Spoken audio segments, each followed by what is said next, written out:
Welcome to Nocturnal Tales. Tonight, we travel to Rome in the 1930s, a city of candle-lit churches, closed doors, and whispers that move faster than truth. A dutiful 15-year-old girl vanishes after an ordinary lesson, leaving behind only a small, troubling trace, and a sense that someone wants this disappearance to become something much bigger than it is. Because in Rome, spectacle is easy to manufacture, and once the rumors begin, they can hide the simplest crime in the world behind the grandest story. As always, this is an original Nocturnal Tales story, written in the spirit and style of the great Golden Age mysteries, but entirely our own creation. And if you'd like more stories, you can find our full back catalogue on Patreon and Spotify, with extra new stories there as well. The links are in the description.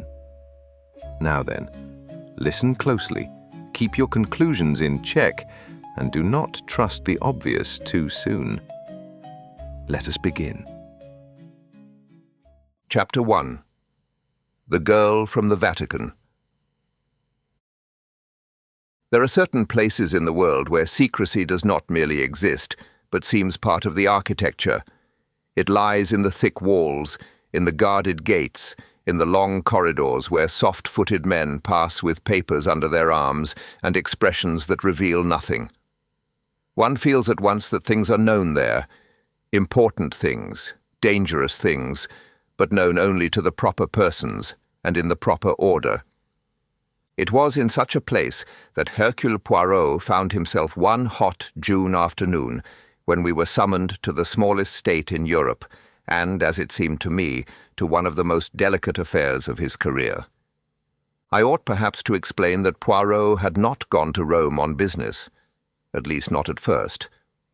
A Monsignor of Belgian extraction, an old acquaintance of someone who knew someone else who had once required Poirot's services, such are the odd ladders by which matters rise in Europe, had invited him to spend several days in the Eternal City. The invitation had appealed to Poirot's sense of dignity, to his Catholic upbringing. For my own part, I was delighted. Rome in June is a city of glaring stone, cool churches, and heat that rises from the pavements in shimmering waves. One may spend a morning looking at ruins older than empire, and an evening dining beneath orange trees. It seemed a more agreeable prospect than London in drizzle. Yet before 2 days had passed, leisure vanished, and we found ourselves sitting in a private office within Vatican walls, opposite a prelate whose grave face told us at once that something was badly wrong. Monsignor Bianchi was a thin, cultivated man of perhaps 60, with iron-grey hair and delicate hands. His manner was quiet, but behind it there was strain. "Monsieur Poirot," he said, "I am told you are a man who understands that discretion may be as necessary as truth." Poirot inclined his head. "I understand that the two are not always friends, Monsignor." The priest gave the faintest smile. "Just so. Then I shall speak plainly. A young girl has disappeared." Now, even in those first words, something in his tone made me sit up. Missing girls are sadly not uncommon. But this was no ordinary domestic matter. "Who is she?" asked Poirot. "Her name is Caterina Bernardi. She is 15 years old.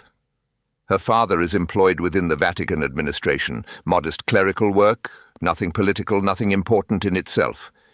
The family lives within Vatican City." I stared. "Within the Vatican itself?" "Yes." That fact, simple as it was, altered the matter entirely. The Vatican, though small, is not merely a place upon a map. It is a court, a government, a sanctuary, and, in the minds of many millions, something still more solemn. For a girl to vanish from within that enclosed and watchful world was no small scandal. "When was she last seen?" Poirot asked. 3 days ago. She left her music lesson in the late afternoon and never returned home." "Music lesson?" "She studies the flute. She is a member of a youth ensemble attached to a Vatican music program. A serious girl by all accounts. Dutiful, modest, religious, not adventurous. Poirot steepled his fingers. And yet she vanishes. Tell me everything. The Monsignor drew a sheet of paper closer, though I had the impression he hardly needed it. On Tuesday, Caterina attended a lesson near the Piazza Sant'Apollinare. She was expected home by supper. Instead, at approximately 7 o'clock, she telephoned her sister from a public payphone. "Ah," said Poirot softly. "And what did she say?" That a man had approached her after her lesson with an offer of temporary work, distributing handbills, or perhaps assisting at some fashion promotion. The account is imprecise. The pay offered was unusually high. I gave a short sound of surprise. "For a Vatican schoolgirl," the Monsignor said dryly. The prospect was not ordinary. Poirot's eyes narrowed. "Did she seem excited? Frightened?" "Her sister says she seemed uncertain but not alarmed. She said she was considering the offer and might be late home. She asked that their mother not worry." "And after that?" "Nothing. She did not return. The family began inquiries at once." Poirot was silent a moment. "The police?" "Yes. Both the Vatican gendarmerie and the Italian authorities have been informed. But the matter is—" He paused. "Complicated." I thought that an understatement of unusual boldness. "In what way?" Poirot asked. Monsignor Bianchi looked at him steadily. "Monsieur Poirot, a disappearance in Rome is a police matter. A disappearance connected, however slightly, to the Vatican becomes something else. There are questions of jurisdiction, of publicity, of reputation. Too many people wish either to contain the affair or to make use of it." Poirot nodded as though this confirmed something he had already expected. "Have there been communications from the abductors, if abductors they are?" The Monsignor hesitated, then opened a drawer and took out 2 sheets. "Telephone calls," he said. "First to the family, then to an office here. Anonymous men. They insist the girl is alive. They imply that she is being protected." "Protected," repeated Poirot. Again, that word. "One caller," said the Monsignor, also hinted that the matter touched larger issues, political matters. I leaned forward. "What political matters?" He gave me a measured look. "Captain Hastings, in Rome one may hear a dozen rumours before breakfast. There is talk of extremists, of foreign intelligence, of criminal organizations, of factions who would like to embarrass the Holy See, and of factions who fear embarrassment more than sin. At present I believe none of it, but the rumours are already breeding."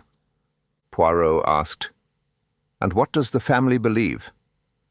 "That their daughter is innocent, frightened, and in the hands of people she does not understand." "That," said Poirot, "is at least plausible." The Monsignor placed the papers before us. One was a typed note, brief and rather melodramatic in style, saying only that the girl would be returned when certain conditions were met. No conditions were in fact specified. The other was a memorandum of a telephone call, written in Italian. Poirot read both without comment. "Why send for me?" he asked at last.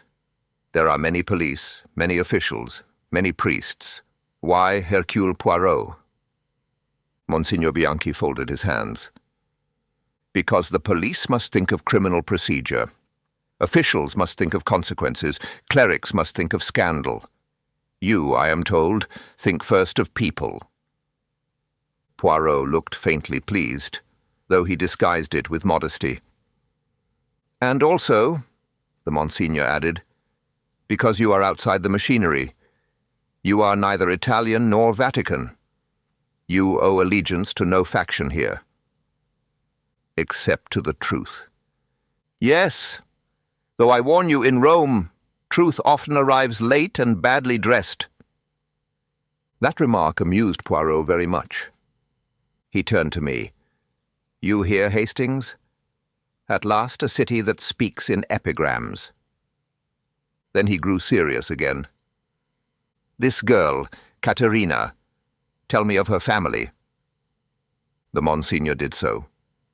The father, Signor Bernardi, worked in a minor administrative office. The mother managed the household. There were several children. They were respectable, devout, and by no means influential. No signs of rebellion, no known love affair, no secret passport, no missing suitcase. The girl had left with her flute case, a small handbag, and nothing more. "Which makes voluntary flight improbable," said Poirot. "That is the family's view." "And mine?" said the little man quietly. There followed a number of small questions, the sort Poirot asks that appear trivial and later prove otherwise. Exactly what dress had she worn? Who had seen her leave the lesson? Did she often use public telephones? Was she timid with strangers or polite to a fault? Had anyone noticed unfamiliar persons near the music school in the preceding days? To most of these the Monsignor could only answer partially. Information, it seemed, was abundant in quantity and poor in quality. At last, Poirot rose.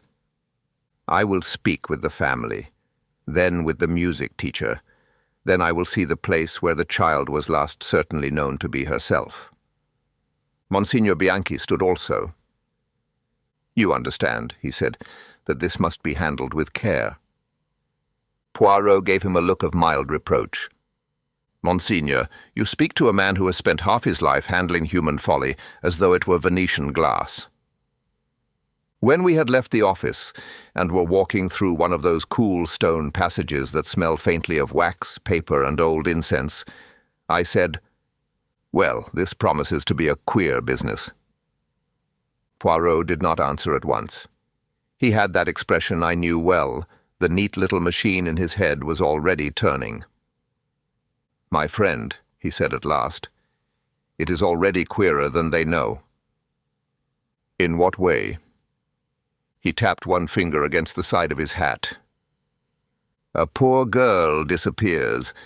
At once there are telephone calls, grand phrases, whispers of politics, and the word protection.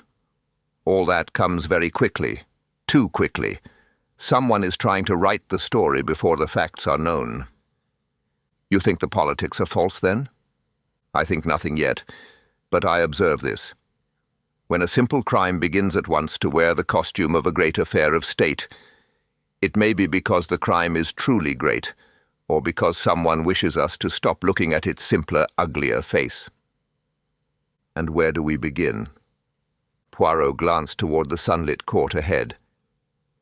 "With the child's last ordinary hour, the music lesson, the walk home that was not completed, the first stranger who offered easy money." He settled his hat precisely upon his head. "And after that, Hastings, we shall see whether this mystery belongs to the Vatican, to Rome, or merely to the oldest kingdom in the world, the kingdom of lies." He stepped out into the bright Roman afternoon, and I followed him, not yet knowing that before the matter ended we should encounter frightened parents, guarded churchmen, ambitious officials, and a silence more dangerous than any shouted accusation. Chapter 2. The Family Within the Walls. It is one of the peculiarities of the Vatican that it can appear to the outsider at once immense and intimate. One thinks of it as a place of domes, ceremonies, and affairs of great consequence. Yet within its walls there are also laundries, kitchens, modest offices, children running up staircases, and women worrying over the evening meal. It is, in short, both a state and a village, and like most villages, it keeps its secrets poorly until there comes a reason to keep them well. Through the good offices of Monsignor Bianchi, Poirot and I were conducted that same afternoon to the apartment of the Bernardi family. It was situated in one of those plain internal buildings which no traveller notices and no guidebook celebrates, though they are perhaps more revealing of daily life than all the marble halls together. The rooms were small, scrupulously clean, and furnished with a piety and economy that reminded me a little of respectable Catholic households I had known in Belgium and France. Signora Bernardi received us with the strained composure of a woman who has ceased to hope for rest and continues only because there are younger children who must still be fed, washed, and reassured. She was a dark, tired woman with gentle manners. Her husband rose stiffly when we entered. He was a narrow-shouldered man in spectacles, with the look of one accustomed to modest authority and recent helplessness. 2 younger children hovered in the doorway until their mother sent them away. An older girl, perhaps 17, remained near the window. This, we learned, was Elena, the sister who had received Caterina's last telephone call. Poirot was at his best with such people. His manner lost none of its formality, but became quiet and patient. He did not pounce, as the police too often do, upon the first incoherence of grief. Instead, he created order around them, and little by little the confused fragments began to arrange themselves. "You must tell me everything exactly as it happened," he said. "Not what you fear, not what others suggest. Only what you know." Signor Bernardi passed a hand across his brow. "She left after luncheon. It was an ordinary day. She had her lesson at 4. She took her flute, some music, a little money. She kissed her mother. That was all." "No sign of distress? No quarrel?" "None," Signora Bernardi said quietly. She was cheerful, a little hurried, because she did not wish to be late. Poirot turned to Elena. "And the telephone call, mademoiselle?" The girl's face tightened.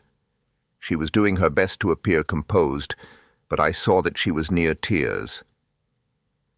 "It came just before 7.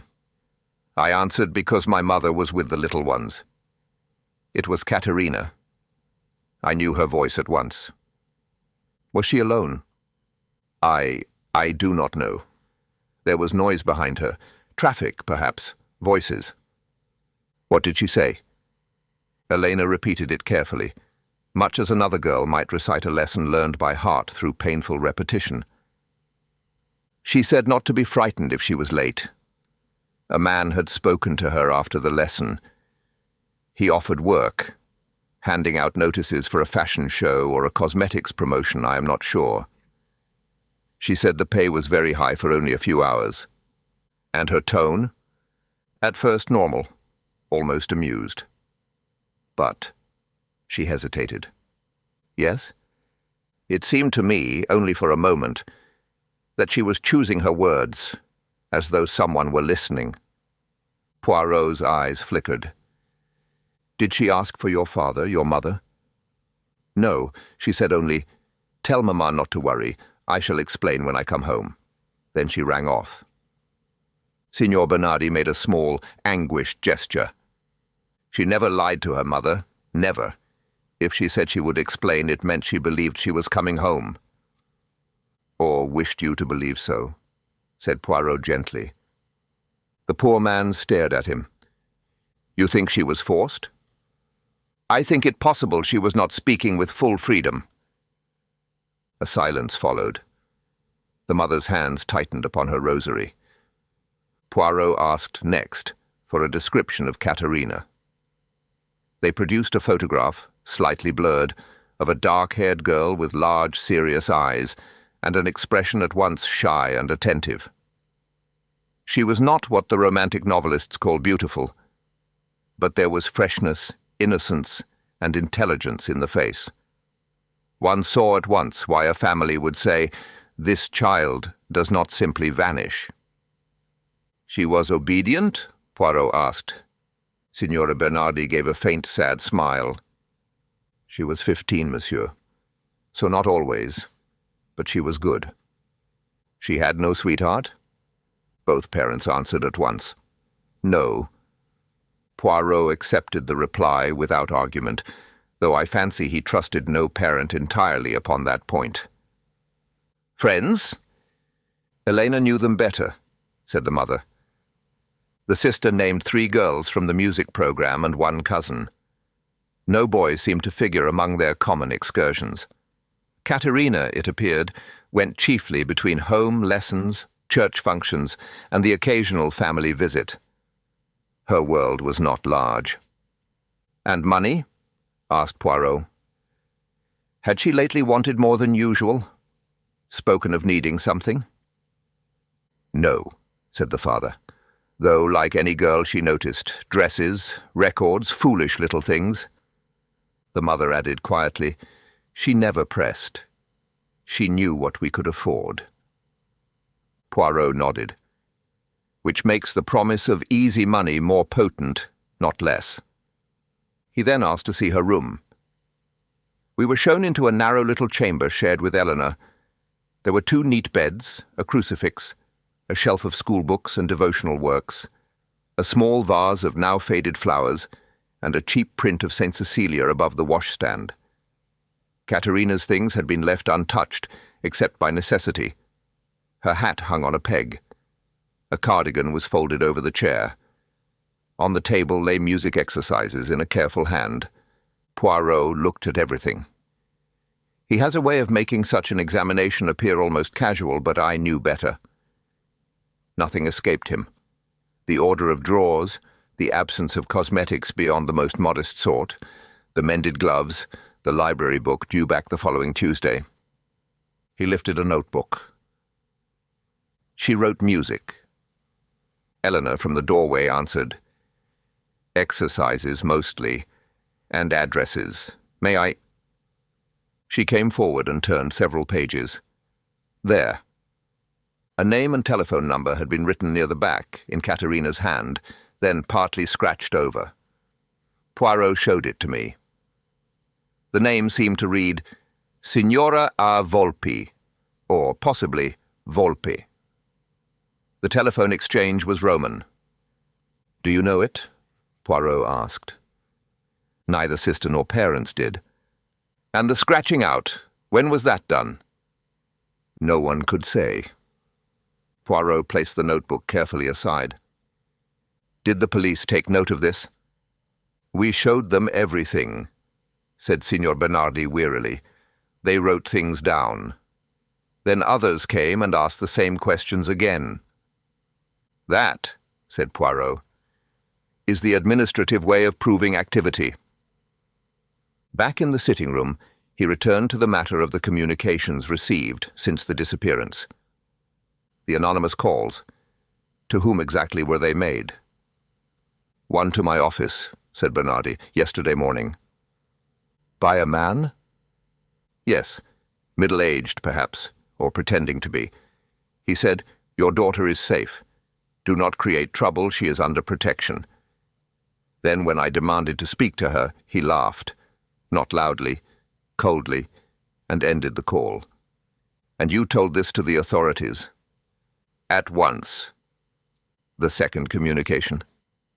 "A call this morning to a Vatican office first, and later the note mentioned by Monsignor Bianchi." Poirot nodded slowly.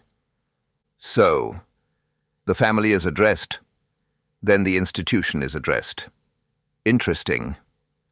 I asked, "Why interesting?" He glanced at me. "Because, my good Hastings, whoever makes such calls is not speaking only to inform. He is arranging an audience. First the parents must be frightened, then the church must be made aware. It is a progression." Signor Bernardi said in a strained voice, "There are rumours already." "Of course," said Poirot. "There are always rumours where there is silence and authority." The man looked from Poirot to me and back again. "I work in a records office. I am nobody. My family is nobody. Why should anyone choose us for such a thing?" Poirot's face softened. "That, monsieur, is precisely the correct question." He rose. "One last matter. On the day your daughter vanished, what did she wear?" The mother described it. A white blouse, navy skirt, brown sandals, and a pale belt. Over one arm she had carried a light cardigan, because the evenings were cooler indoors than in the streets. The details were ordinary enough, yet I have noticed that in cases of disappearance, the smallest garments assume afterwards an unbearable importance. When at last we took our leave, Signora Bernardi caught Poirot's sleeve. "Monsieur, tell me honestly, do you think she lives?" Poirot did not answer at once. He is merciful but not sentimental. "I think," he said quietly, "that the persons sending messages wish you to believe so. Until I know more, I will not build either hope or despair upon what such persons say." It was not comforting, but it was honest. Oddly enough, the woman seemed steadied by it. Outside, we descended into a court where the evening light had turned the stone walls honey-coloured. A bell was ringing somewhere deeper within the Vatican. For a moment, neither of us spoke. Then I said, "Well?" Poirot walked a few paces before replying. "The family is genuine. Their distress also. The girl's room suggests no preparation for flight. No hidden romance leaps out at one. No theatrical rebellion. She is either abducted or drawn, step by step, into the power of someone she had no reason to fear at first."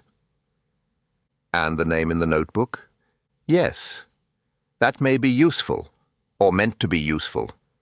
One must not fall in love with the first clue merely because it is written down." "You think the callers are bluffing?" "I think they are performing. That is not the same thing."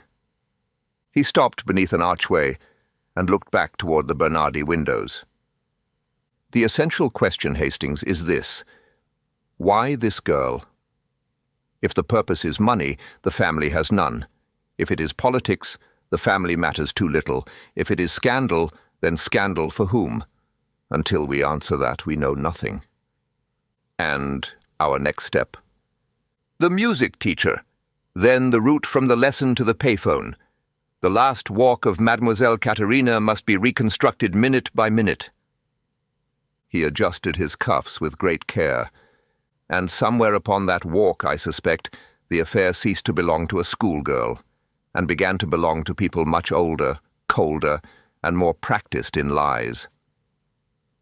He moved on, and I followed him out into the Roman evening, with the bells sounding overhead, and the sense growing in me that we had stepped into one of those cases where innocence is not merely endangered, but used. Chapter 3. The Music Lesson. There are certain teachers of music who appear to regard the whole human race as a regrettable interruption between one scale and the next. Signorina Alessandra Vivaldi, under whom Caterina Bernardi had studied the flute, belonged unmistakably to that class. She was a tall, angular woman of 40 or thereabouts, with prominent black eyes, an uncompromising mouth, and a manner which suggested that neither laziness nor sentiment had ever been forgiven in her presence. She received us in a cool upper room of the music school near Sant'Apollinare, where shutters had been drawn against the Roman glare. A pianoforte stood open at one end, chairs were arranged in severe rows, and on the walls hung framed portraits of composers whose expressions, to my mind, seemed scarcely more encouraging than her own. "Monsieur Poirot," she said, after Monsignor Bianchi's note had been shown to her, "I have already spoken to the police twice, and to 3 men connected with the Vatican offices, who all asked the same questions with different degrees of stupidity. I trust you will not require me to repeat myself unnecessarily." Poirot bowed with perfect politeness. "Mademoiselle, I make it a principle never to require unnecessary stupidity from anyone." For the first time her mouth twitched. "Very well. Then ask what you wish." "Your pupil, Caterina Bernardi, she attended her lesson on Tuesday?" "She did." "At what hour exactly?" "From 4 until 4:45. I remember because the lesson after hers was cancelled and I noticed the time." "She was normal in her manner?" "As normal as that child ever is. Quiet, serious, a little distracted perhaps, but she had been practicing a difficult passage badly, so that was not unusual." "A little distracted?" Signorina Vivaldi lifted one shoulder. She lost her place twice. Once she looked toward the window when voices sounded below. I rebuked her. She apologized. Did she mention any appointment afterward? No. Poirot glanced toward the window. May one see? She crossed the room and opened the shutters a little. Below lay a narrow street, shimmering in the heat. Small cars and scooters passed. 2 priests moved slowly in conversation. A flower seller called from the corner. One hears the street clearly, said Poirot. Yes, too clearly. Did you see anyone waiting outside?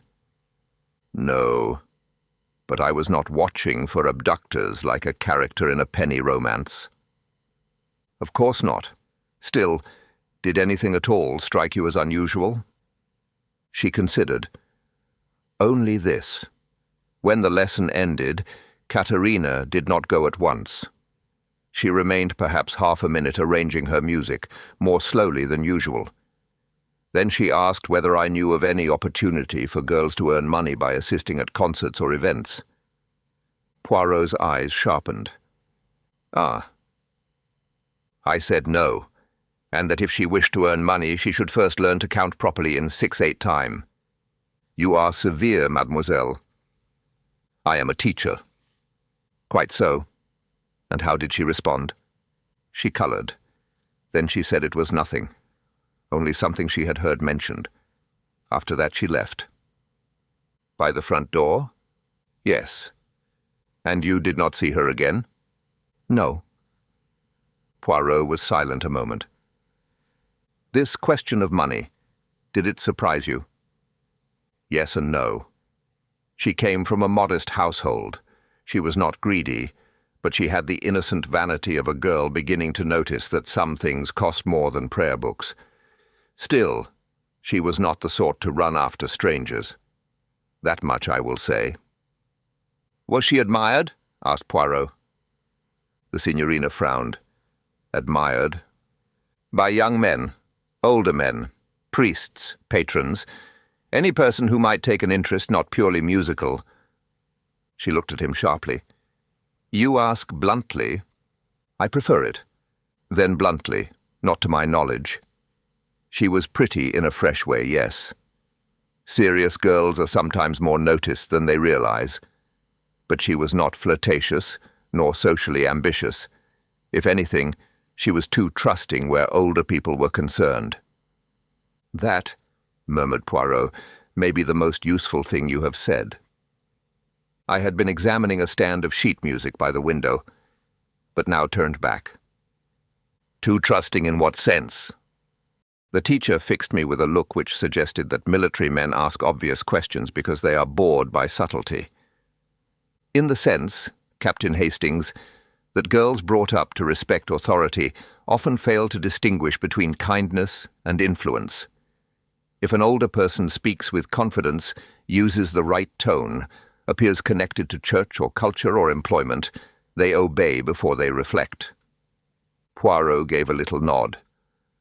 A valuable observation.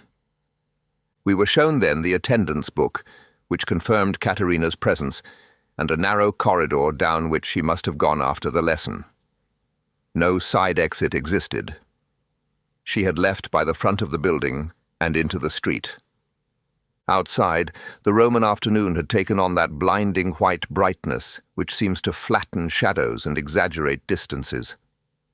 Poirot stood for a moment on the pavement, his head bent, like a small general considering a battlefield. She comes out here at 5:15, he said. The first approach may have occurred earlier, before the lesson, or afterward. We must not assume. And the payphone call was placed about 7, I said. That gives 2 hours. Exactly. 2 hours in which a cautious girl moves from ordinary routine to unexplained absence. He began walking slowly along the route Signorina Vivaldi believed Caterina would normally have taken toward the Vatican. We paused at corners, at a tobacconist's kiosk, at a small bar, and at the public telephone box identified by the family as the probable source of the call. Poirot asked brief questions in his careful Italian. Most people remembered nothing. 1,000 girls passed each day. One with a flute case was not remarkable.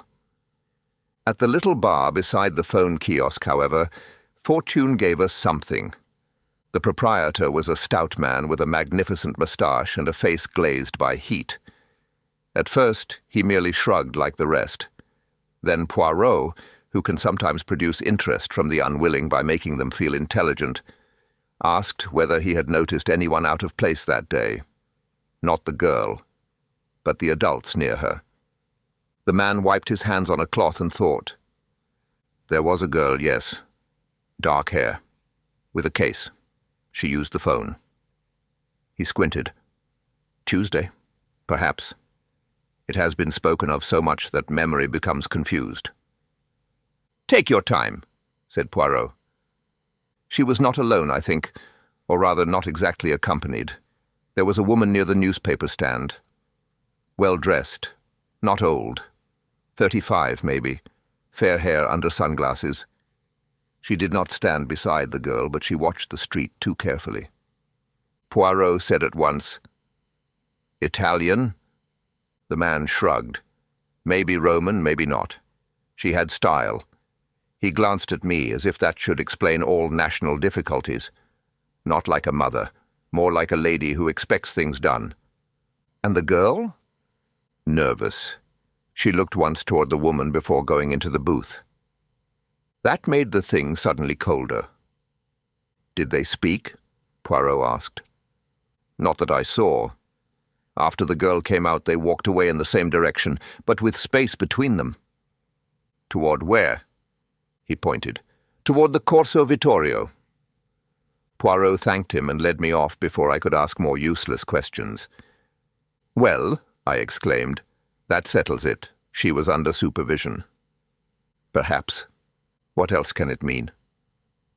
Poirot gave me an impatient glance. It may mean supervision. It may mean protection. It may mean control. It may even mean that one watched the other for reasons not yet apparent.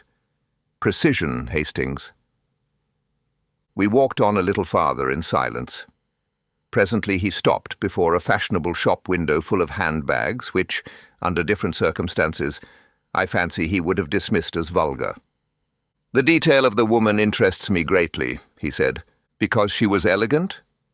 Because she did not behave like a kidnapper from the melodrama. No rough man in a motor car, no panic. The girl telephones home, but in measured words. She is then guided onward by a woman who appears respectable.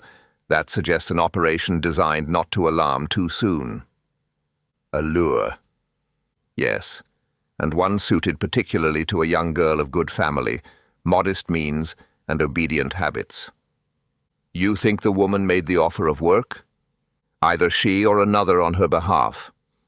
The first contact may have been by a man, as Caterina said.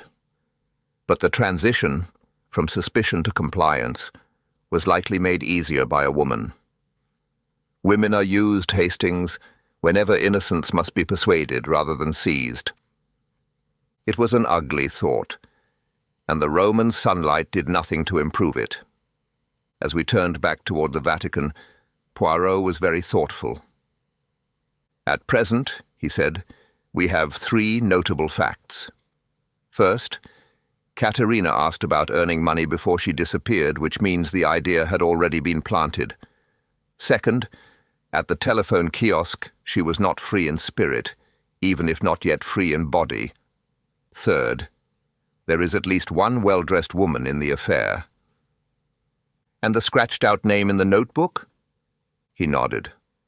Yes, Signora Volpi, or Volpe. It begins to look less accidental. You think it's the woman? I think it is time we found out. He adjusted his tie with the air of a man preparing to pay a social call rather than pursue a conspiracy.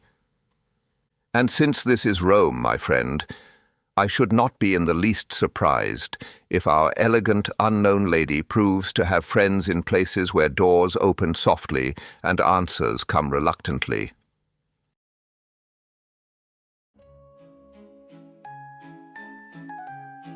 Some stories are meant not only to be heard, but to be kept, we're very happy to share that Nocturnal Tales, The Collected Mysteries, Volume 2, is now available as an ebook. This second volume brings together 8 of our earliest mysteries, all substantially rewritten, expanded, and carefully edited for the page. These are not simple transcripts of the audiobook episodes. We've gone back through every story, reworked the structure, tightened the prose, improved the clues, and brought them closer to the standard of our more recent work. The result is a proper collected edition, 906 pages, 8 complete mysteries, and an original Art Deco illustration for every story. With every purchase, you receive both EPUB and PDF formats, so you can read on Kindle, Kobo, Apple Books, tablets, or desktop. Volume 2 is available now for $3.99 through Patreon, Gumroad, and Buy Me a Coffee. And this is only the beginning.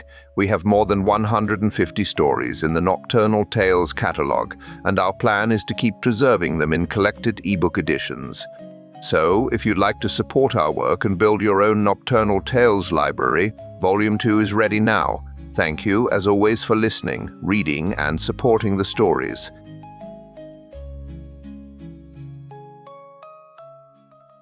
Chapter 4. The Lady with the Fair Hair. One of Poirot's most useful gifts, though perhaps not one that would immediately occur to the reader, was his ability to make inquiries without seeming to inquire. Policemen, when they seek information, generally resemble policemen. Journalists resemble journalists. And Englishmen abroad resemble nothing so much as Englishmen abroad.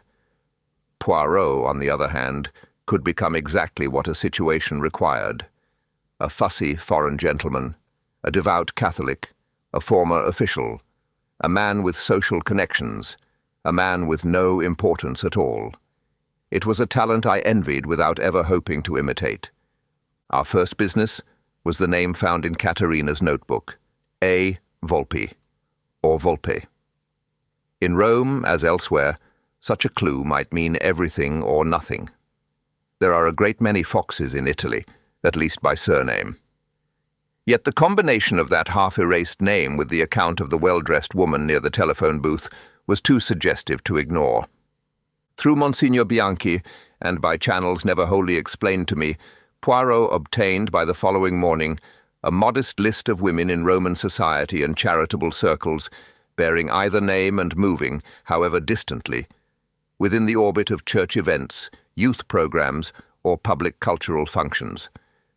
There were 5 in all. 3 were easily dismissed.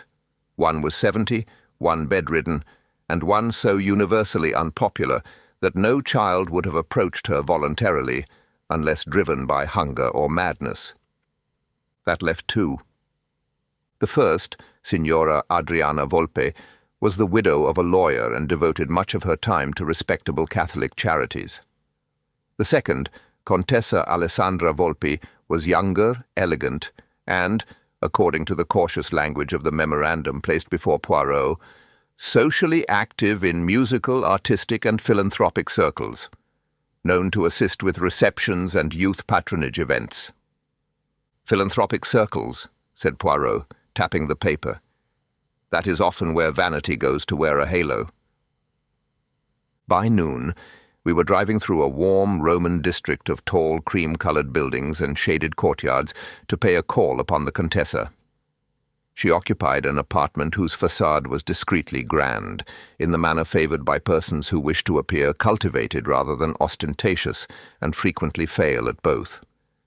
A maid with trained suspicion admitted us after studying the card Poirot had sent up. We were shown into a drawing-room cool with shutters and scented faintly with lilies. It was a room full of expensive restraint, pale upholstery, a few old miniatures, excellent carpets, silver-framed photographs turned at flattering angles. In one of these I observed the Contessa herself at some reception, smiling beside a bishop. She entered after a short delay, and I confess that I started very slightly, for the description given by the bar proprietor had been accurate to an uncomfortable degree. She was perhaps 35, fair-haired, impeccably dressed in a simple but costly summer gown, and had precisely that air of easy assurance which certain women possess who have long since understood the practical value of charm. Her features were not extraordinary, but her manner made them seem so. "Monsieur Poirot," she said, extending a hand. "What an unexpected honour. Monsignor Bianchi hinted only that a gentleman wished to ask some tiresome questions." Poirot bowed over her hand. "Questions are not always tiresome, Contessa. Sometimes they are only dangerous." She laughed lightly, though her eyes watched him. "And which sort are yours?" "That will depend upon the answers." She seated herself and indicated chairs with the courtesy of a hostess entirely mistress of her house. I could not help reflecting that if this woman had stood near a telephone box while a frightened schoolgirl made a call, she had done so without losing any of her poise. Poirot began with a few harmless remarks about the heat, Rome, and the demands placed upon charitable women in modern society. It was his old method. One lets the fish feel the water before the hook. At length he said, "You interest yourself, I understand, in youth music programs and events connected with the church." "From time to time, yes. One must do something useful with one's mornings." "And have you lately had anything to do with the Vatican Youth Ensemble?" The Contessa considered. "Not directly. I attend concerts. I know some of the organizers. Why?" "Because a girl from that circle has disappeared." Her expression altered at once, but only in the correct degree. Surprise, concern, a touch of pious regret. It was perfectly judged. "How dreadful. Which girl?" "Caterina Bernardi." "I do not believe I know the name." "Perhaps not. She is 15, dark hair, flute student." "Then no, I am afraid not." Poirot nodded as though satisfied. "And yet," he said softly, "your name, or one very like it, appears in her notebook." That struck home. It did not overthrow her, but one saw a tightening at the corners of the mouth. "Does it? How strange." "Is it?" She leaned back.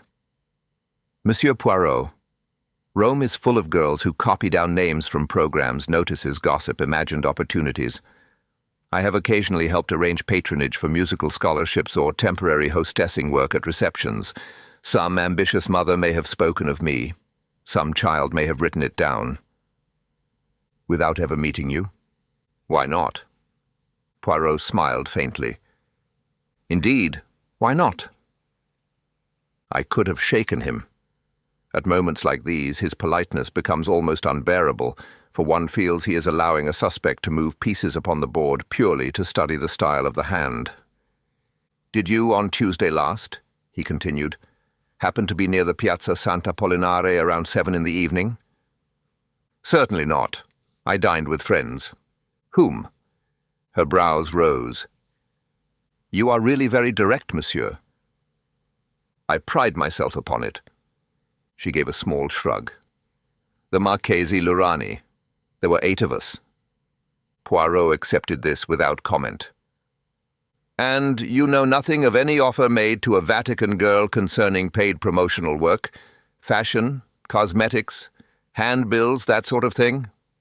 She laughed again, a shade too brightly. "My dear monsieur, I should never recruit assistance by accosting schoolchildren in the street. It would be vulgar, besides being inefficient." "No doubt, yet such an offer was made."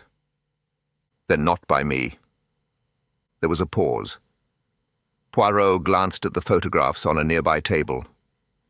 "You move in circles where church, society, and publicity overlap rather prettily, do you not?" "In Rome everything overlaps. It is how the city breathes." "Just so. And from such overlap there come sometimes opportunities, some innocent, some not. A girl may be invited to a reception, to distribute programs, to assist an elegant lady, to be useful and earn a little money.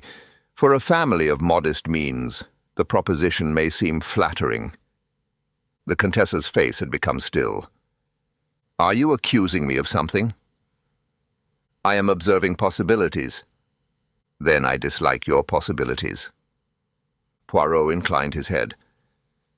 That is often the first sign they are good ones. For the first time, a faint colour rose in her cheeks. She turned to me with a half-amused look. Does he always conduct himself like a magistrate disguised as a guest? Frequently, I said. Then he must be very trying at dinner. Only when the company is interesting, said Poirot smoothly. At that she rose, crossed to a side table, and poured herself a glass of mineral water. I watched the movement closely. It was not the action of a woman shattered by exposure, rather of one calculating how much annoyance she need tolerate. When she turned back, her tone had cooled. I can tell you one thing, monsieur. In the past fortnight, I have indeed received several letters from girls, mostly through intermediaries, asking whether I could find them work at musical or social functions. One hears such pleas often enough. I answer almost none of them. Did one come from Caterina Bernardi? I do not remember. Would your secretary? I have no secretary. Then perhaps your maid keeps such notes. No. Poirot let a little silence gather. Might I ask, he said at last, whether you know a man of foreign accent who concerns himself with making offers to young girls? The question came suddenly, and I saw its effect. Her eyes flickered, not widely, but enough. I know many men with foreign accents, monsieur. This is Rome. A pity. It broadens the field. She set down her glass. I think our conversation is finished. Poirot rose at once. As you wish, Contessa. You have been most instructive. She gave him a sharp look. I have told you nothing. Exactly. We took our leave. In the street below, where the sunlight struck the paving and the traffic muttered past, I burst out, "She was lying!" Poirot looked pleased. Probably. Man alive, the woman almost advertised it. Yes, but one must distinguish. Did she lie because she is involved? Because she is vain and dislikes inconvenience? Because she protects someone? Because she fears scandal attaching even distantly to her name? Rome offers many motives for falsehood. She knew more than she said. Without doubt. I walked a few paces, irritated by his calm.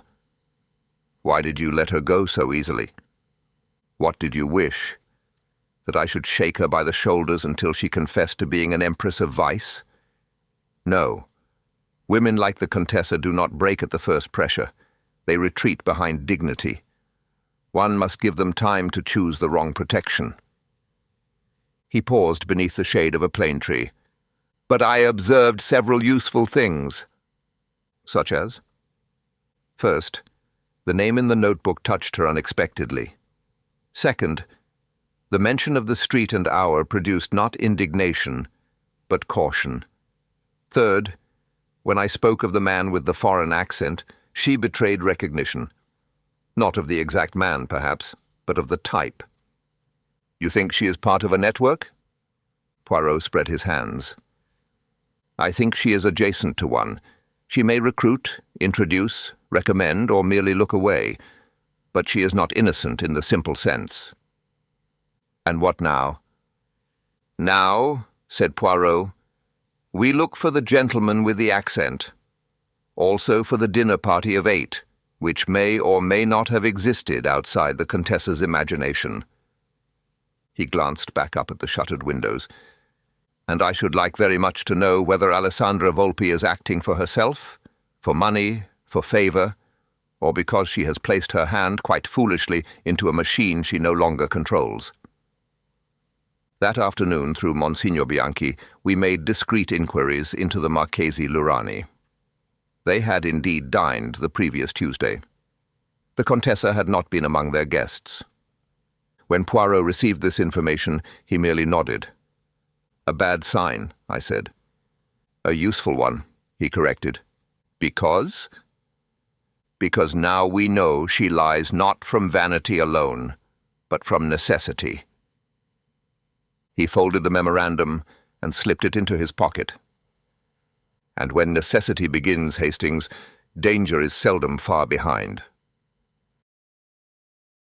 Chapter 5. The Voice on the Telephone. If Rome is a city of churches, it is also very much a city of telephones. They ring in offices, in gatehouses, in cafes, in newspaper rooms, in police bureau, and in those innumerable private apartments where rumours are received as eagerly as sacraments. In the Bernardi case, the telephone had already become not merely an instrument but a stage. Invisible men were speaking from nowhere, offering reassurance, issuing warnings, and arranging the public mood of the affair with a care that would have done credit to a theatrical manager. Poirot, who detests theatrical managers unless he is playing the role himself, resolved that if others chose to stage the case, he at least would inspect the machinery behind the curtain. By the following day, the disappearance had begun to creep from private anxiety into public whisper. Nothing had yet exploded into a full scandal, but enough was known for every corridor to contain its version. One heard that the girl had fled with a lover, that she had been seized by extremists, that she had seen something she ought not to have seen, that she was hidden in a convent, that she had been carried across the border already. The astonishing thing about rumours is not that people invent them, but that they always prefer the grandiose lie to the modest truth. That morning Poirot and I were again admitted to Monsignor Bianchi's office. The prelate looked more tired than before. "There was another call," he said without preliminaries. "To the family?" asked Poirot. "No, to an internal office connected with security." The caller asked whether the message had been understood. He implied that if inquiries continued in the wrong direction, the girl would not be returned promptly. "Returned," murmured Poirot. "Still the same vocabulary.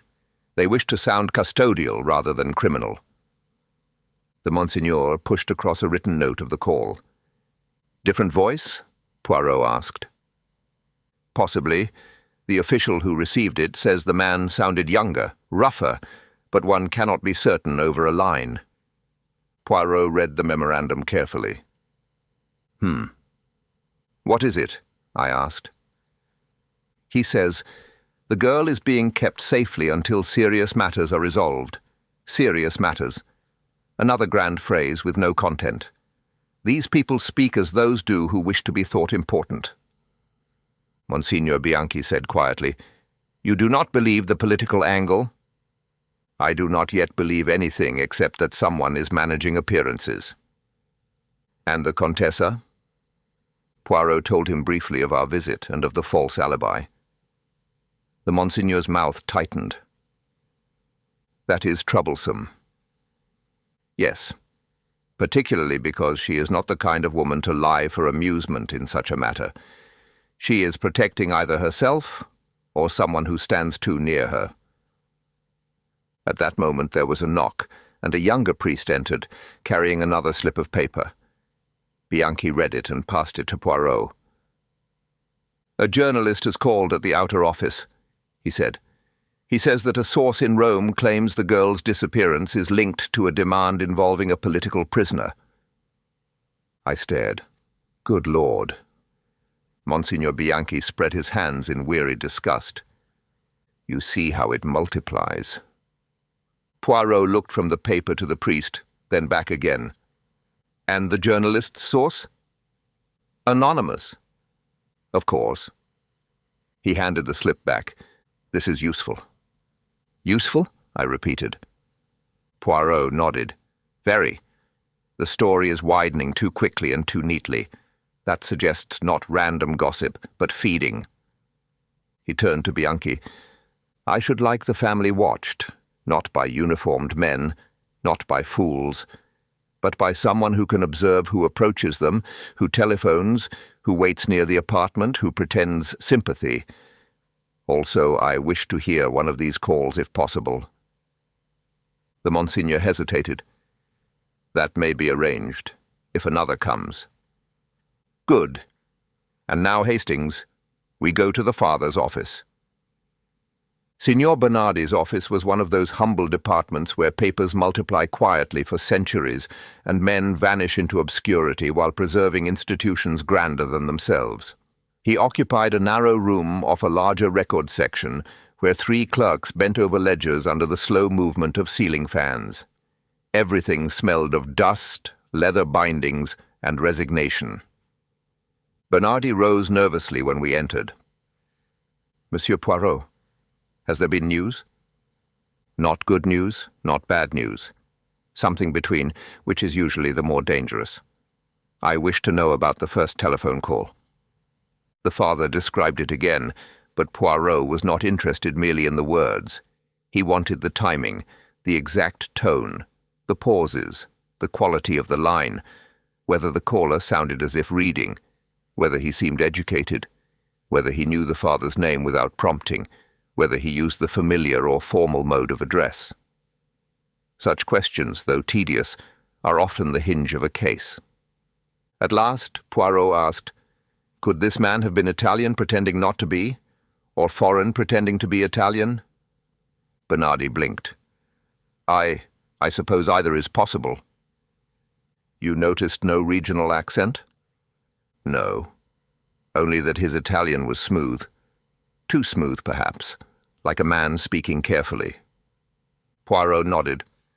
"Did he say your daughter, or did he use her name?" The father frowned, trying to remember. "He said the girl at first, then your daughter. I do not think he said Caterina." "Excellent," said Poirot unexpectedly. Bernardi looked bewildered rather than pleased. As we left the office, I said, "Why excellent?" "Because the man is handling an object, not a person. To him she is the girl. Not because he is a monster necessarily, though he may be, but because he is not intimate with her. He is a messenger, a controller, a functionary. The language tells us that." "Then the voice is not the principal?" "I should say not. More likely one of several." Later that afternoon, fortune, or perhaps Poirot's obstinacy, brought us the very thing he wanted. We had just returned to Monsignor Bianchi when word came that the Bernardi apartment had received another call, and that, by arrangement, the line had been kept open long enough for an official nearby to listen in parallel. Poirot insisted at once on speaking with both parents and the listening official together. This was done in a small internal room, and I remember the atmosphere vividly. The mother pale and rigid, the father grey with strain, the official defensive and precise, and Poirot sitting very still, his eyes half closed as he reconstructed the thing from their overlapping accounts. "What did he say first?" asked Poirot.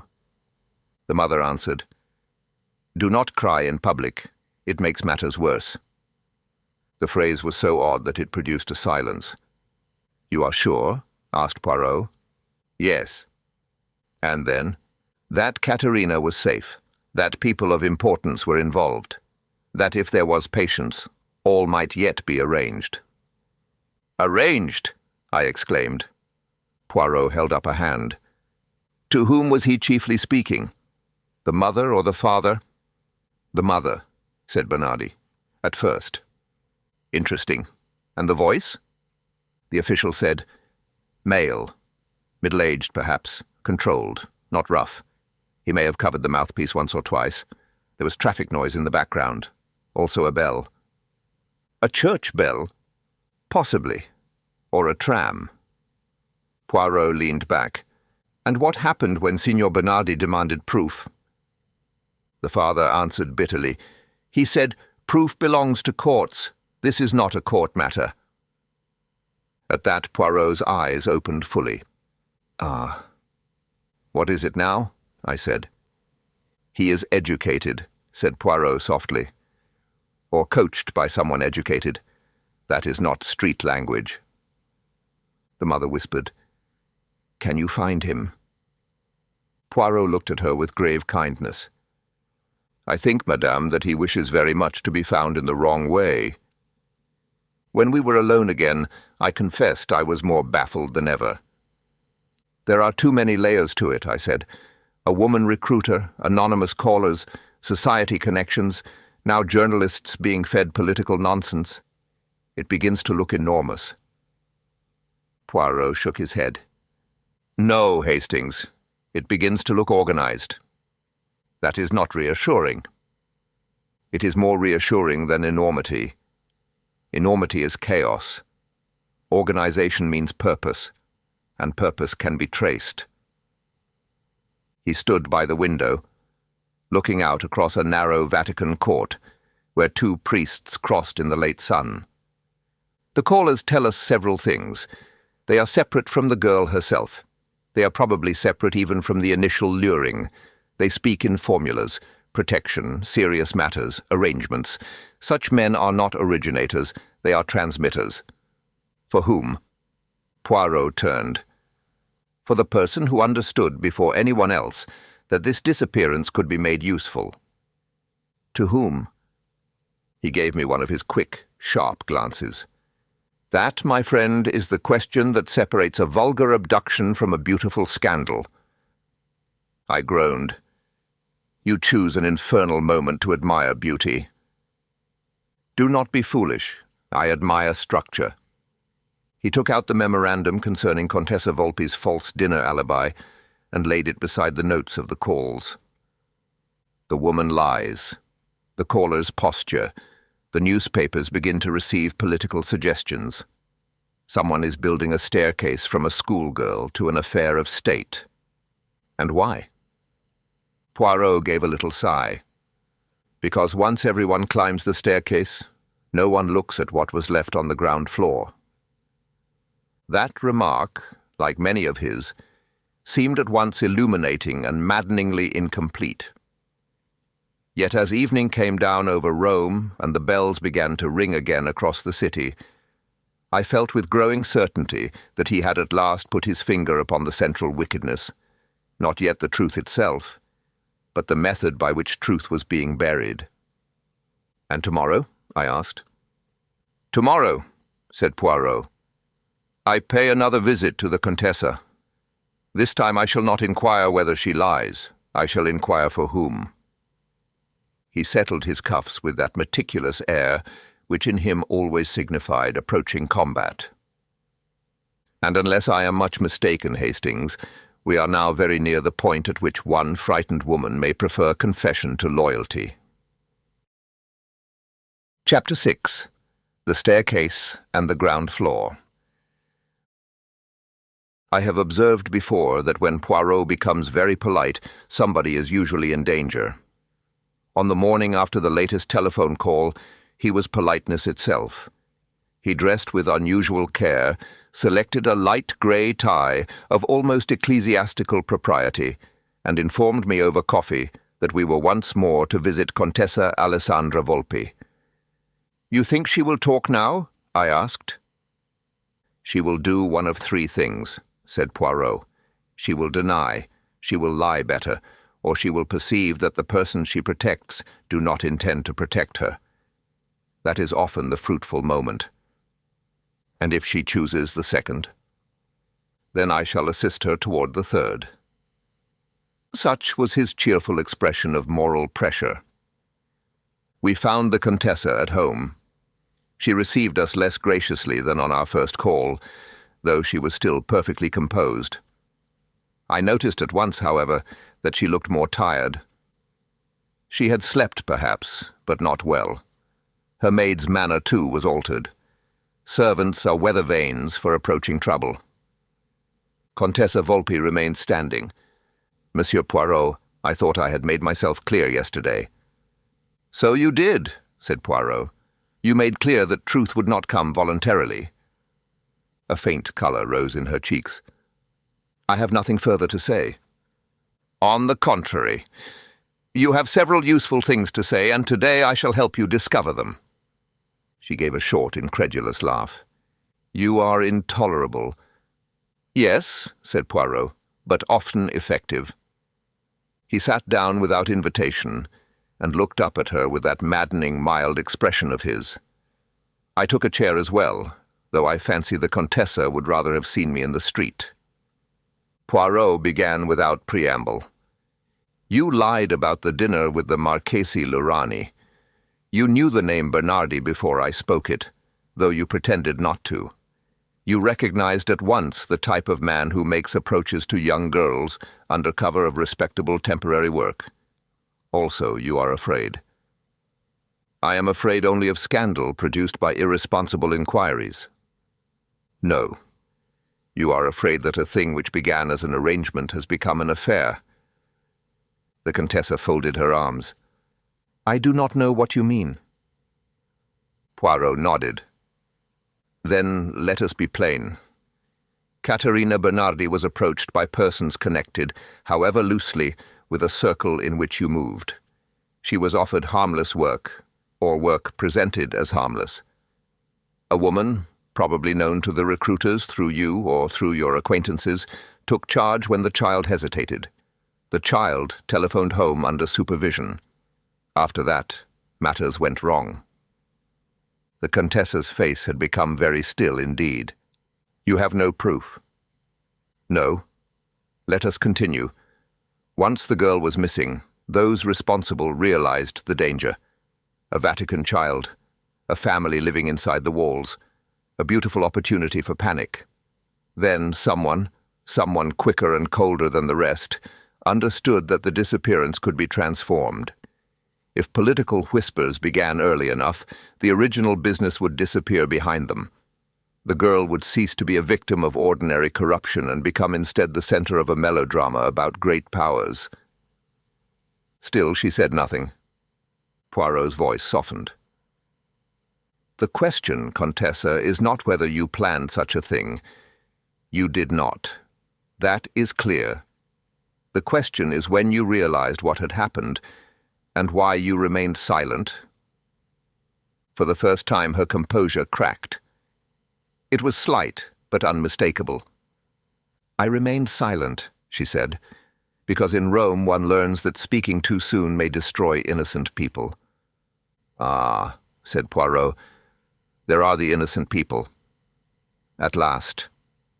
She turned away to the window, her back rigid. You know nothing of Rome.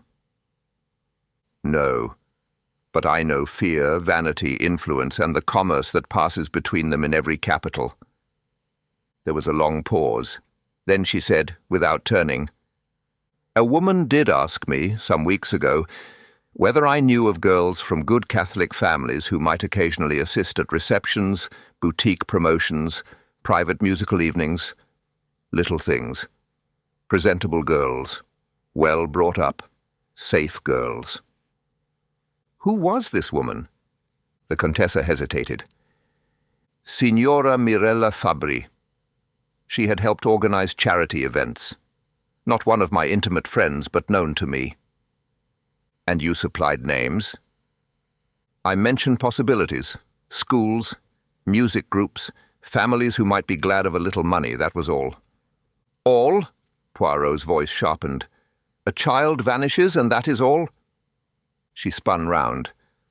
What do you expect me to say? That I sold girls in the marketplace? No. It was never that. These things happen constantly in Rome. Ushers, assistants, flower girls at receptions, daughters of decent families helping at church cultural events. It oils the machine. It introduces one world to another. And when did you realize that this machine had teeth? Her voice dropped. The evening she vanished? Explain. I received a call from Mirella Fabbri. She sounded frightened. She asked whether anyone had spoken to me of a Bernardi girl. I said no. She told me only that there had been confusion. A girl was not where she was meant to be. Then she said I must say nothing of any introduction I had made. Where was the girl meant to be? I was not told. Poirot watched her closely. And yet you lied for them. Yes.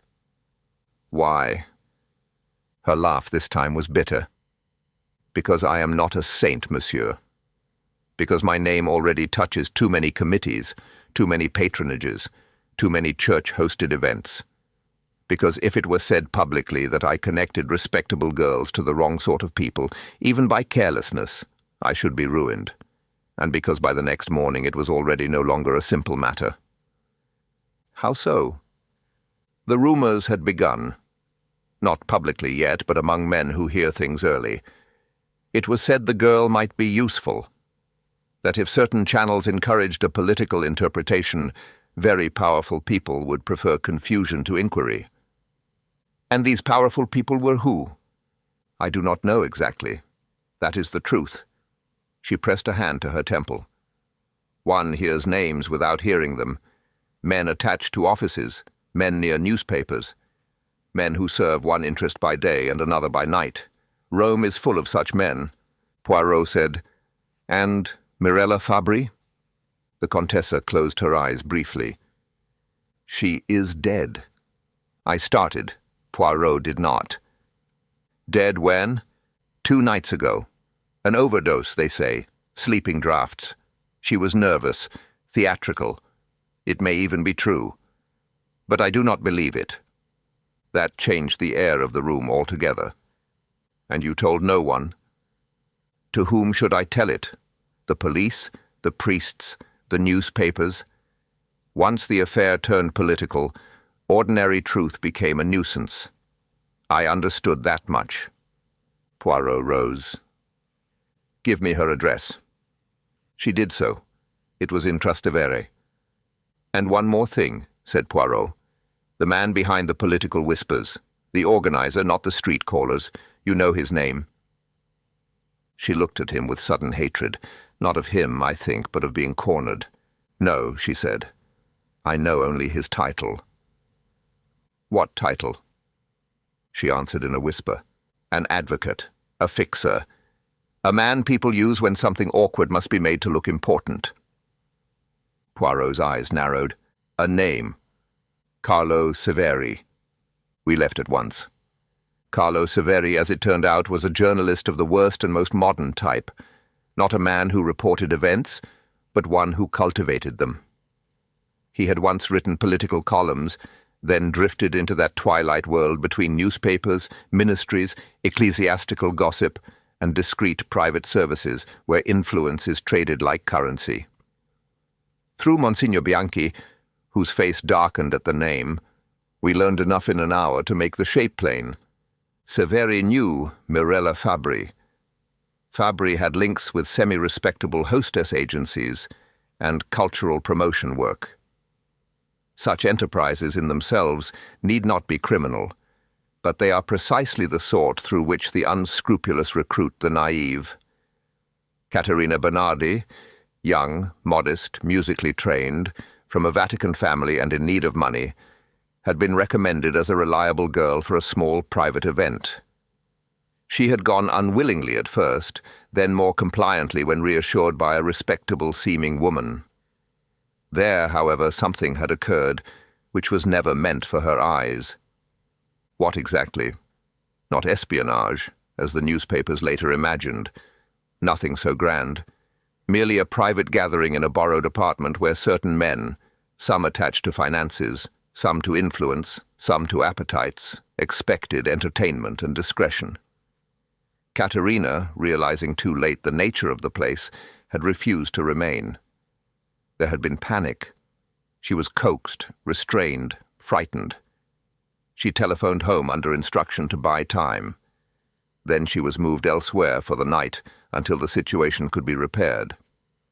At this point, had the affair remained in the hands of the original recruiters, the girl might very possibly have been returned the next day with a lie, some money, and a warning. Wicked, yes, but local, sordid, and limited. Instead, Carlo Severi saw the opening. A vanished Vatican girl, anonymous calls, family panic, jurisdictional confusion, public appetite. In such material he saw not danger, but opportunity. If the matter could be inflated at once into a political mystery, whispers of prisoners, extremists, foreign plots, then every official organ would begin looking upward and outward. The girl herself, and the vulgar little traffic that had first ensnared her, would sink beneath the noise. It was, as Poirot later said, a staircase built from scandal so that no one would inspect the cellar. Severi, alas for himself, had built it too cleverly. The authorities moved with extreme quiet. I shall not pretend that I knew every lever pulled or every door opened that day within the Vatican and Rome. I only know that by evening Carlo Severi had disappeared from his office and by nightfall had been found attempting to leave the city. There was no public arrest in the dramatic sense. Men like Severi are seldom hauled through the street unless somebody wants theatre. He was simply removed into that grey zone where questions are asked with increasing precision. More importantly, far more importantly, one of his frightened intermediaries led the gendarmerie to a religious boarding property outside Rome, nominally unused that month, where Caterina Bernardi was discovered alive. I shall not dwell upon her condition beyond saying that she was shaken, exhausted, and in that dreadful state where youth has not yet understood the full nature of danger, but has understood enough to lose some innocence forever. She had not been harmed in the final physical sense which had haunted the parents' worst imaginings. Yet she had been lied to, confined, threatened, and made to feel by alternating softness and severity that her silence was the only road home. When we saw the Bernardi family again, it was in a private Vatican room, not their apartment. The mother wept quietly and continuously. The father, who had carried himself for days with a kind of stunned rigidity, broke down altogether when his daughter entered. Elena clung to her sister without speaking. Caterina herself looked smaller than before, if that is possible to say of a girl not yet grown. Poirot did not question her then. He merely bowed and said with great gentleness, "Mademoiselle, you have done nothing wrong. Remember that first." Her lips trembled. She whispered, "I thought it was my fault." "No," said Poirot. "It was the fault of those who knew better." That, in my opinion, was one of the kindest things I ever heard him say. The scandal, of course, did not vanish. Such things never do. But it changed shape. The grand political fantasies lost force once the girl was found, and the original chain of deception traced. There were still suppressions, still half-truths, still delicate silences to preserve institutions from embarrassment. Rome would not be Rome if it surrendered every fact plainly to the daylight. Yet enough emerged to bury Severi and those directly beneath him. Signora Mirella Fabri's death was reopened. 2 men connected with the original gathering fled before they could be conveniently interviewed, which is often as eloquent as confession. The contessa retired for a season from public charitable life, and I am told became sincerely religious, which may have been remorse and may equally have been strategy. In the world we inhabit, the two are sometimes neighbours. When the affair was at last winding down, I said to Poirot as we stood one evening on a Roman terrace above the city, "You were right from the start. The politics were the costume." He shook his head. "Not from the start. I only distrusted them from the start. That is different. But what first made you certain?" He reflected a moment. The language, protection, serious matters, arrangements. It was all wrong. Men engaged in true political conspiracy do not speak like third-rate impresarios unless they are fools, and these people were not fools. Also, the staircase rose too quickly. Within hours, the affair was being lifted toward state importance. That meant someone was in haste. Why haste? Because the ground floor was ugly. I laughed a little. "You and your ground floor." Poirot smiled. "Yes, one must always inspect the ground floor. Human wickedness is far commoner there than in the attics of ideology."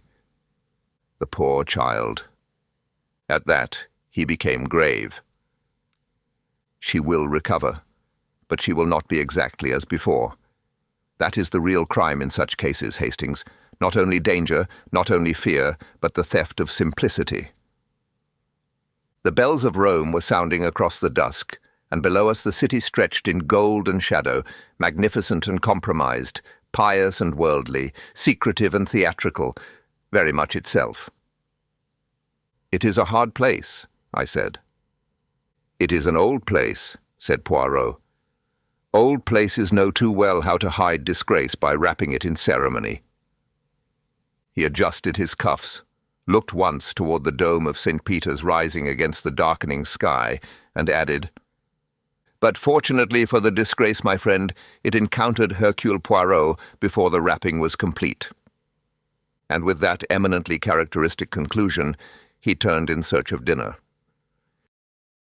Epilogue, the real case behind the story. The real case that inspired this story is the disappearance of Emanuela Orlandi, one of the most famous unsolved missing person cases in modern Italian history. Emanuela was a 15-year-old Vatican citizen, the daughter of a lay Vatican employee, and she vanished on June 22, 1983, after leaving for a music lesson in central Rome. She did not return home. What made the case extraordinary from the start was not only Emanuela's age, but her setting. She lived with her family inside Vatican City, which immediately gave the disappearance an international and political dimension far beyond that of an ordinary missing person case. Over the years, the case became tangled with competing theories involving organized crime, political blackmail, the Vatican, Cold War-era intrigue, and later sexual abuse allegations. But none of those theories has been definitively proven in court. One reason the case has endured so powerfully is that it produced, almost from the beginning, a fog of anonymous calls, conflicting narratives, and public speculation. Different lines of inquiry pulled attention in different directions, and the disappearance stopped looking like a simple missing girl case almost immediately. That basic atmosphere is what I borrowed for the story, not the facts themselves, but the combination of religious setting, family anguish, political noise, and the sense that the truth was repeatedly buried under larger and louder explanations. The case remains unresolved. In January 2023, the Vatican said it had reopened its investigation into Emanuela Orlandi's disappearance. Later in June 2023, Vatican prosecutor Alessandro Didi said his office had found new leads worthy of further investigation and had passed material to Rome prosecutors while continuing Vatican work on the case. Italy also moved the case back into formal institutional scrutiny. Law number 202 of December 4, 2023, published in the Gazzetta Ufficiale on December 22, 2023 and entering into force on January 6, 2024, created a parliamentary commission of inquiry into the disappearances of Emanuela Orlandi and Mirella Gregori. That commission has continued holding hearings through 2024, 2025, and into 2026, which shows the matter is still active at the state level rather than closed as a historical curiosity. So the truth is blunt. Emanuela Orlandi disappeared in 1983, and as of April 2026, the case is still unsolved. It sits at the intersection of youth, faith, power, secrecy, media spectacle, and institutional distrust. A mystery like that does not fade. It hardens into national memory. Thank you for staying with us until the end of the story. If you enjoyed tonight's tale, do subscribe and share it with someone who appreciates a proper mystery. It helps more than most people think, and it remains one of the simplest ways to help this show continue. If you'd like more stories, you can find our full back catalogue on Patreon and Spotify, with extra new stories there as well. And if you'd like to support our work more directly, you can do so on Patreon. Tiers start at $2.99 with ad-free listening and extra stories, or for occasional support via Buy Me a Coffee or PayPal. All links are in the description. Thank you for listening. And now, be fair before you are certain, and do not let confidence outrun the facts.